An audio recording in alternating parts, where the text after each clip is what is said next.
ছোট মিনি সিঙ্গারা তৈরি করার জন্য প্রথমে একটি বোলের মধ্যে দিয়ে দিচ্ছি ময়দা। এখানে আমি 1 কাপ সাথে আর হাফ কাপ পরিমাণ ময়দা দিয়ে দিচ্ছি। সাথে ময়দার মধ্যে দিয়ে দিচ্ছি 1 টেবিল চামচ পরিমাণ চিনি আর দিয়ে দিচ্ছি স্বাদ মতন হাফ চা চামচ পরিমাণ লবণ। এবার দিয়ে দিচ্ছি রান্নার তেল, এখানে আমি 2 টেবিল চামচ পরিমাণ দিয়ে দিচ্ছি। এবার ময়দার সঙ্গে সবগুলো উপকরণ খুব ভালোভাবে মেখে মিশিয়ে নিব। ময়দার সঙ্গে সবগুলো উপকরণ খুব ভালোভাবে মেখে মিশিয়ে নিয়েছে। তো এরপর যা দেখতে পাচ্ছেন হাত মুঠ করলে কিন্তু দলা পেকে যাচ্ছে। এবার এই ময়দার মধ্যে দিয়ে দিচ্ছি পানি, এখানে আমি উষ্ণ গরম পানি দিয়ে দিচ্ছি অল্প পরিমাণ অনুযায়ী। এবার ময়দাগুলো খুব ভালোভাবে মেখে নিব। অল্প পরিমাণ করে পানি দিয়ে ময়দার ডোগুলো অনেকটা পরিমাণে সফট করে মুথে নিয়েছি। তো এরপর যা দেখতে পাচ্ছেন মুথে নেওয়া হয়ে গিয়েছে। এবার ময়দাগুলো 20 মিনিটের জন্য একটি সাইডে রেস্টে রেখে দিব। একটি প্যানের মধ্যে দিয়ে দিয়েছি রান্নার সয়াবিন তেল পরিমাণ অনুযায়ী। এবার এই তেলগুলো হালকা গরম করে এর মধ্যে কেটে রাখা আলুগুলো দিয়ে দিচ্ছি। এখানে আমি 2টার মতন আলু অনেকটা পরিমাণে ছোট ছোট কিউব করে কেটে নিয়েছি। এবার এই আলুগুলো আমি গরম তেলের মধ্যে কিছুক্ষণ সময় নিয়ে ভেজে নিব। কিছুক্ষণ সময় নিয়ে আলুগুলো ভেজে নিয়েছি। এবার এর মধ্যে দিয়ে দিচ্ছি গাজর, এখানে আমি একটা গাজর অনেকটা পরিমাণে ছোট ছোট করে টুকরো করে কেটে তাই দিয়ে দিয়েছি। এবার খুব ভালোভাবে আলুর সঙ্গে গাজরগুলো নেড়ে মিশিয়ে নিচ্ছি। এবার এর মধ্যে দিয়ে দিচ্ছি হাফ চা চামচ পরিমাণ কালো জিরে, এতে করে কিন্তু দেখতে বেশ ভালো লাগবে। এবার খুব ভালোভাবে নেড়ে নিচ্ছি। এবারে আলু আর গাজরের মধ্যে দিয়ে দিচ্ছি তেজপাতা, এখানে আমি 2টার মতন তেজপাতা ছোট টুকরো করে দিয়ে দিয়েছি। এবার এর মধ্যে দিয়ে দিচ্ছি টমেটো, এখানে আমি একটা টমেটো ফালি করে কেটে দিয়ে দিচ্ছি। এবার এর মধ্যে দিয়ে দিচ্ছি আদা বাটা হাফ চা চামচ পরিমাণ, সাথে দিয়ে দিচ্ছি রসুন বাটা হাফ চা চামচ পরিমাণ আর দিয়ে দিচ্ছি অল্প পরিমাণে পানি। এবার খুব ভালোভাবে সবগুলো উপকরণ নেড়ে মিশিয়ে নিব। এবার এর মধ্যে দিয়ে দিচ্ছি হলুদ গুঁড়ো হাফ চা চামচ পরিমাণ, সাথে দিয়ে দিচ্ছি লাল মরিচের গুঁড়ো আর দিয়ে দিচ্ছি জিরে গুঁড়ো হাফ চা চামচ পরিমাণ। এবার সবগুলো উপকরণ খুব ভালোভাবে নেড়ে আবারও মিশিয়ে নিচ্ছি। এবার সাথে দিয়ে দিলাম উষ্ণ গরম পানি, এখানে অল্প পরিমাণ করে পানি দিয়ে দিচ্ছি যাতে গাজর আর আলুগুলো খুব ভালোভাবে সেদ্ধ হয়ে যায়। কিছুক্ষণ জাল করে আলু আর গাজরগুলো সেদ্ধ করে নিয়েছি। এবার এর মধ্যে দিয়ে দিয়েছি 2 টেবিল চামচ পরিমাণ পেঁয়াজ কুচি, সাথে দিয়ে দিচ্ছি 1 টেবিল চামচ পরিমাণ কাঁচামরিচ কুচি। এবার খুব ভালোভাবে নেড়ে মিশিয়ে নিব।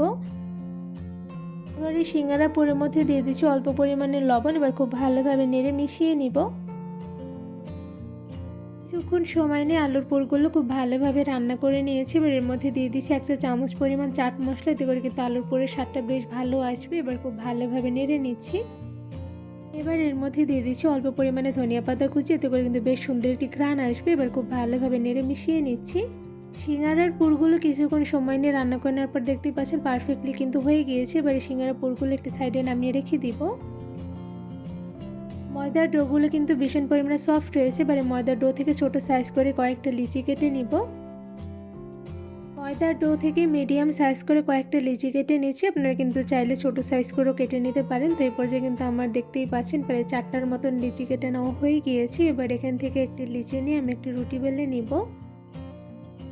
একটি ফিরের উপরে ছোট সাইজের লিচিটা দিয়ে খুব সুন্দরভাবে গোল করে নিয়েছি। এবার একটি বেলুনের সাহায্যে মিডিয়াম সাইজ করে একটি রুটি বেলে নিব।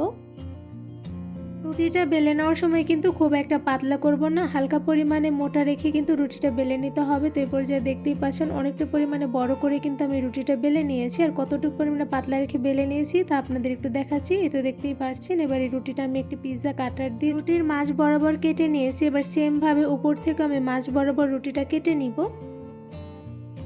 রুটিটা ঠিক আমি পিৎজা কাটার দিয়ে কীভাবে কেটে নিয়েছি তা কিন্তু আপনারা ভিডিওর মাধ্যমে দেখেই বুঝতে পারছেন। তো এরপর যে দেখতে পাচ্ছেন পুরো রুটিটাই কিন্তু পিৎজা কাটার দিয়ে কেটে নেওয়া হয়ে গিয়েছে। এবারে রুটির মধ্যে আমি আলুর পুর দিব। তো এই পর্যায়ে দেখতেই পাচ্ছেন রান্না করে রাখা আলুর পুরটা কিন্তু অনেকটা পরিমাণ ঠান্ডা হয়ে এসেছে। তো এই পর্যায়ে এখান থেকে আমি 1 চা চামচ পরিমাণ আলুর পুর নিয়ে নিয়েছি। এবার রুটির উপরে দিয়ে দিচ্ছি।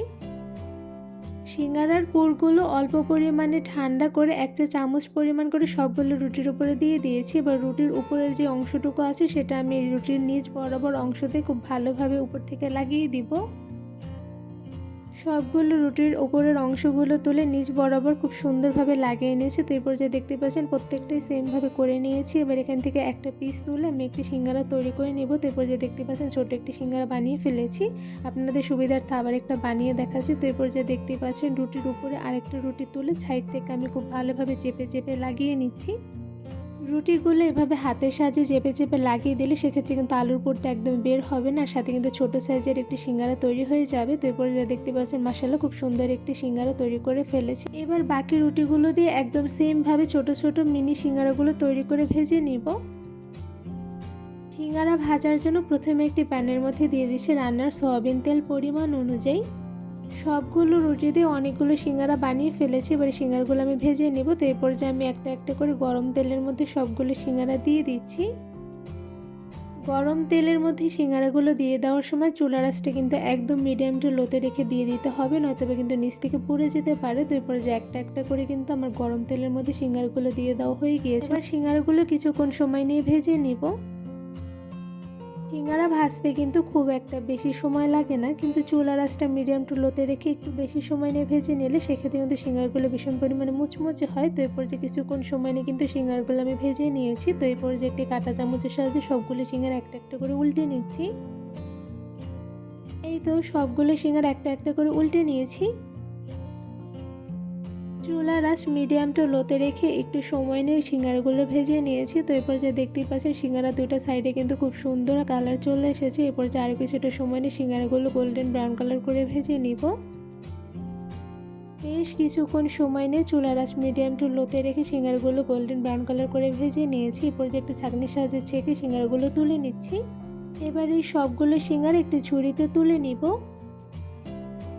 খুব সহজেই কোনো রকম ঝামেলা ছাড়া শুধুমাত্র অল্প কিছু উপকরণ দিয়ে ঝটপট বানিয়ে ফেলেছি মিনি সিঙ্গারা। এই মিনি সিঙ্গারাগুলো তৈরি করা কিন্তু খুবই সহজ, আর খেতে কিন্তু অসম্ভব মজাদার হয়ে থাকে। 1 মিনিটের মধ্যেই কিন্তু প্রায় 10টার মতন সিঙ্গারা খুব সহজে বানিয়ে ফেলা যায়। আর এই সিঙ্গারাগুলো দেখতে কিন্তু মাশাআল্লাহ খুবই সুন্দর হয়েছে। আমি একটা সিঙ্গারা আপনাদের একটু ভেঙে দেখাচ্ছি। তো এরপর যে দেখতে পাচ্ছেন মাশাআল্লাহ ভেতর থেকে কিন্তু পারফেক্টলি কুকড হয়েছে। এই মিনি সিঙ্গারাগুলো একবার বেশি করে বানিয়ে দীর্ঘদিন পর্যন্ত কিন্তু ফ্রিজে সংরক্ষণ করে রাখতে পারবেন। বিকেলের নাস্তা বা ঘরে কোনো মেহমান আসলে ঝটপট তাদের ভেজে দিতে পারবে। এই মিনি সিঙ্গারাগুলো এমনি খেতে যেমন ভালো লাগে, সাথে কিন্তু সস দিয়ে ভরিয়ে তার বেশ মজাদার হয়ে থাকে।